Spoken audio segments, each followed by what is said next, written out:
Hello, friends. I'm so glad that you're joining me today on my sofa because it is actually Sunday afternoon when I'm filming this. I know it's Monday for you watching, but it's Sunday afternoon and it is very cold here in Southwest Georgia. It's going to be 28 degrees tonight. I went out and covered up my garden because I'm afraid of all of my little seedlings are going to die tonight. But we'll see what happens. But that's not what we're supposed to be talking about right now. We are going to continue our conversation about chapter 7. And in chapter 7, we see two healings of Jesus, and I want to focus on the first one. Now, this first one is kind of strange because of the way that Jesus acts. A lot of times we think of Jesus just always being polite and nice and kind. And I would like to think of Jesus always being that way, but Jesus was fully human as well as fully divine.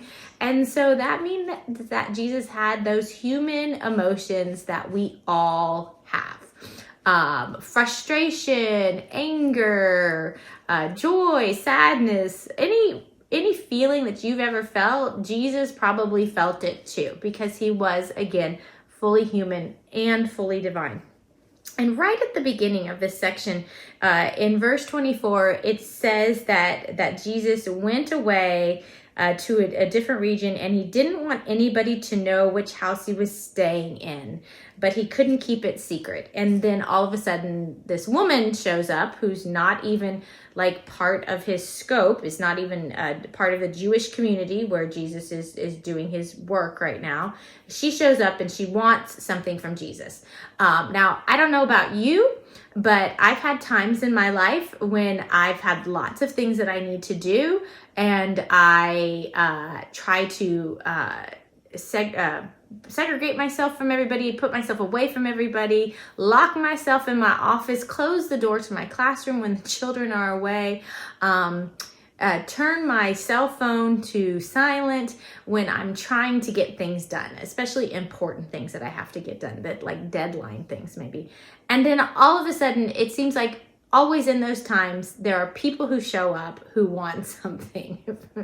Either the dog needs something from me, or Toby needs something, or another teacher comes in, or just anything. Phone starts to ring even though you have it on silent mode. You see that it's ringing and you get frustrated. I've gotten frustrated before because I have things to do, and here's this person who's interrupting me. And sometimes I reply with grace, and sometimes I reply with a little bit of edge in my voice. So I don't know if Jesus has an edge in his voice here or not, but he's clearly calling this woman a dog. And that's not a very nice thing to do. It was common, according to the commentary that I read, that the Jewish people did call Gentiles dogs, but it was a derogatory term. It wasn't a nice way to refer to a person.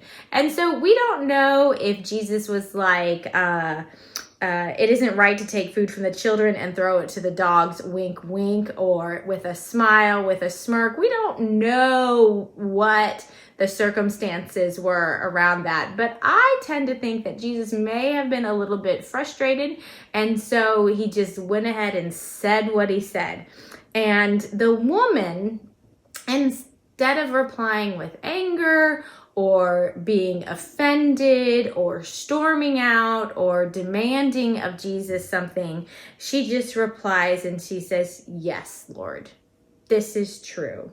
But even the dogs under the table get to eat the scraps off the children's plate." And that just makes me think of LD and how much we love LD and how we always feed him scraps from the table. And he expects to get the scraps from the table. And just because he's a dog doesn't mean that we love him any less. We love LD so much. And I think the woman's reply had so much faith and understanding in it that Jesus said, "Yes, you got it," and the girl was healed. In our lives, in our communities, we segregate people into all different types of categories. But all people are beloved children of God, and all people deserve God's grace. And that's what the woman was replying back to Jesus, and Jesus agreed with her. So again, no matter what Jesus was feeling when he said what he said, in the end, the message is that all people